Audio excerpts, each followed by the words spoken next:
నడిగడ్డ నాయకురాలు ఘర్ వాపసీకి సిద్ధమైందా? అధికార పార్టీలో ఇమ్మడలేక మళ్ళీ యూటర్న్ తీసుకోబోతోందా? ముళ్ళును ముళ్ళుతోనే తీయాలనే ప్లాన్ తో అపోజిషన్ పార్టీ కూడా ఉందా?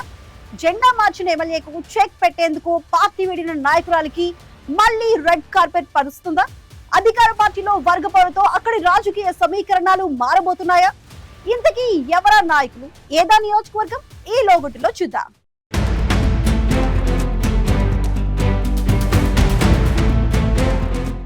నడిగడ్డ రాజకీయాలు రోజుకో కొత్త మలుపు తిరుగుతున్నాయి. అక్కడ అధికార పార్టీ నేతల మధ్య విభేదాలు భగ్గుమంటున్నాయి. గద్వాల ఎమ్మెల్యే బండ్ల కృష్ణమోహన్ రెడ్డి ప్రజల్లో పట్టు సాధిస్తున్నారు. కండువా మార్చి అధికార పార్టీలో తన మాట నెగ్గించుకుంటున్నారు. బీఆర్ఎస్ పార్టీ నుంచి గెలిచిన బండ్ల కొన్ని నెలలకే అధికార పార్టీలో చేరారు. గతంలో సీఎం రేవంత్ రెడ్డితో ఉన్న అనుబంధంతో కాంగ్రెస్ కి దగ్గరైనట్లు ఆయన చెప్పుకుంటూ వచ్చారు. బండ్ల పార్టీ మారడంతో గద్వాల రాజకీయ సమీకరణాలు ఒక్కసారిగా మారిపోయాయి. అప్పటిదాకా నియోజకవర్గంలో దూసుకుపోయిన కారు ఒక్కసారిగా కుదుపునకు గురైంది. ఎమ్మెల్యేనే పార్టీ మారడంతో బీఆర్ఎస్ పరిస్థితి అగమ్య గోచరంగా మారడంతో party working president KTR Gadwal జిల్లాపై ఫోకస్ పెట్టారు.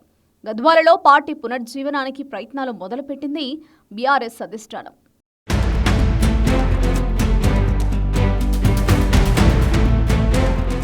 ఎమ్మెల్యే ఫిరాయింపుతో గద్వాలలో బీఆర్ఎస్ కు కోలుకోలేని దెబ్బ తగిలింది. 2 ఏళ్లైనా అక్కడ పార్టీ ఇంకా కోలుకోలేకపోతోంది. దేనికి తోడు భవిష్యత్తులో గద్వాలలో గులాబీ జెండా ఎగరకుండా చేసే బాధ్యతను బండ్ల కృష్ణమోహన్ రెడ్డిపై పెట్టిందట కాంగ్రెస్ అధిష్టానం. దీంతో ఎమ్మెల్యే కాంగ్రెస్ బలోపేతానికి అన్ని ఎఫర్ట్స్ పెడుతున్నారు. ఇప్పటికే పార్టీ వర్గపోరుకు ఫుల్ స్టాప్ పెట్టేందుకు తన రాజకీయ ఎత్తుగడలకు పదును పెట్టారట బండ్ల. అధికార పార్టీలో కంట్లో నలుసులా ఉన్న జెడ్పీ మాజీ చైర్పర్సన్ సరితను నిలువరించేందుకు ఎత్తులకు పై ఎత్తులు వేస్తున్నారట గద్వాల ఎమ్మెల్యే. పంచాయతీ మున్సిపల్ ఎన్నికల్లో సరిత వర్గానికి ప్రాధాన్యం లేకుండా చేసి ఇప్పటికే బండ్ల పట్టు సాధించారన్న ప్రచారం గద్వాల జిల్లాలో జోరందుకుంది. సరితను పార్టీ నుంచి సాగనంపేందుకు బండ్ల వర్గం పావులు కదుపుతోందట.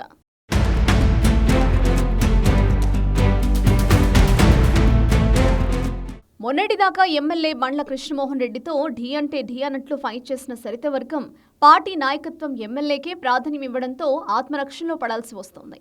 బండ్ల ఉండగా గద్వాల కాంగ్రెస్లో తన మాట నెగ్గదనే అభిప్రాయానికి వచ్చారట మహిళా నాయకురాలు.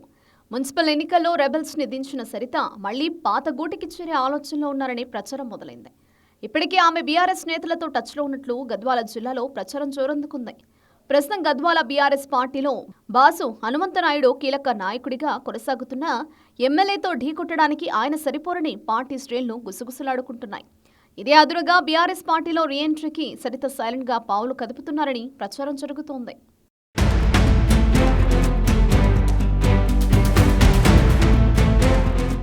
బీఆర్ఎస్ లో ఉన్నప్పుడు ఉమ్మడి జిల్లా మంత్రులు ఎమ్మెల్యేలతో ఉన్న పరిచయాలు సరితకు కలిసొస్తాయనే ప్రచారం జరుగుతోంది. సరిత మళ్లీ పార్టీలో చేరితే బండ్ల కృష్ణమోహన్ రెడ్డిని ధీటుగా ఎదుర్కొనే అవకాశం ఉంటుందని పార్టీలో ఓ వర్గం బలంగా భావిస్తోందట. ఉమ్మడి పాలమూరు జిల్లాలో గత అసెంబ్లీ ఎన్నికల్లో జోగులాంబ గద్వాల జిల్లాలోని అలంపూర్, గద్వాలలో బీఆర్ఎస్ పార్టీ ఎమ్మెల్యేలు గెలిచారు. బలమైన పార్టీ క్యాడర్ ఉన్నా మిగిలిన అన్ని నియోజకవర్గాల్లో పార్టీ ఓటమి బీఆర్ఎస్ ని షాక్ గురిచేస్తుంది. గెలిచిన ఇద్దరిలో గద్వాల ఎమ్మెల్యే పార్టీ ఫిరాయించడంతో బండ్లపై బీఆర్ఎస్ నేతలు కన్నెర చేశారు. ఫిరాయింపు పిటిషన్ వేసినా ఎలాంటి చర్యలు లేకపోవడంతో వచ్చే ఎన్నికల్లో బండ్లను ఓడించాలనే పంతంతో ఉంది గులాబీ పార్టీ. గద్వాలలో పార్టీని బతికించుకునేందుకు బలమైన నేత కోసం వేట మొదలుపెట్టింది. పార్టీ సీనియర్ నేత బాసు హనుమంతుని జిల్లా ఇన్ఛార్జిగా నియమించింది. కానీ బండ్లతో తలపడేందుకు ఆయన సరిపోరని గులాబీ శ్రేణులు భావిస్తున్నాయి. అందుకే ఆ పార్టీ నాయకత్వం చూపు సరిత వైపు ఉందంటున్నారు.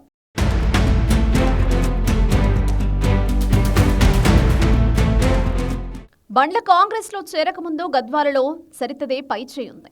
ఎన్నికల్లో ఓడిపోయినా కొన్నాళ్లు ఆమె మాటే చెల్లింది. కానీ బండ్ల రాకతో కాంగ్రెస్ లో సరిత ప్రాధాన్యం తగ్గుతూ వచ్చింది. దీనికి తోడు సరితను పూర్తిగా సైడ్ చేసేలా ఎమ్మెల్యే వర్గం వ్యూహాత్మకంగా వ్యవహరిస్తోంది.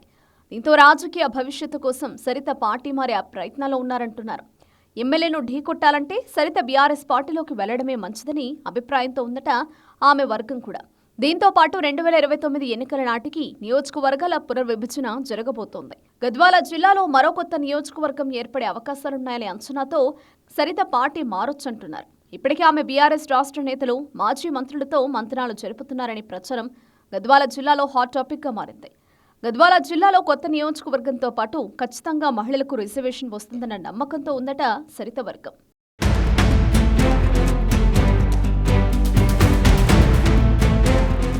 సరిత పార్టీలోకి వస్తే ఆహ్వానించేందుకు బీఆర్ఎస్ నాయకత్వం కూడా సుముఖంగా ఉన్నట్లు చెప్తున్నారు. ఎమ్మెల్యే బండ్లకు చెక్ పెట్టాలంటే సరితనే కరెక్ట్ అనే ఆలోచనతో ఉన్నారట బీఆర్ఎస్ నేతలు. సరిత పార్టీలోకి తిరిగొస్తే ఎలా ఉంటుందన్న దానిపై రాష్ట్ర నాయకత్వం ఉమ్మడి పాలమూరు జిల్లా నేతలతో చర్చిస్తున్నట్లు ప్రచారం జరుగుతోంది. తెర వెనుక ప్రయత్నాలు సంగతిలో ఉన్నా సరిత తన మనసులోని మాటను మాత్రం ఎక్కడా బయటపెట్టడం లేదు. అధికార పార్టీలో ఉంటూనే ఎమ్మెల్యేను ఢీకొంటానని సరిత ఓ పక్క చెబుతున్నా ఆమె పార్టీలో ఇమడలేకపోతుందన్న అభిప్రాయమైతే బలంగా ఉంది. ఇప్పటికే సరిత వర్గానికి ప్రాధాన్యం లేకుండా చేసిన ఎమ్మెల్యే వర్గం భవిష్యత్తులో ఆమె పేరు కూడా వినిపించకుండా చేయాలనే టార్గెట్తో ఉంది. ఈ సమయంలో రాజకీయ భవిష్యత్తు కోసం బీఆర్ఎస్ పార్టీలో చేరడమే బెస్ట్ ఆప్షన్ అనే అభిప్రాయంతో ఉందట సరిత వర్గం. మరి భవిష్యత్తులో సరిత పార్టీ మారతారా లేదంటే అధికార పార్టీలోనే కొనసాగుతూ ఎమ్మెల్యేతో తలపడతారో చూడాలి.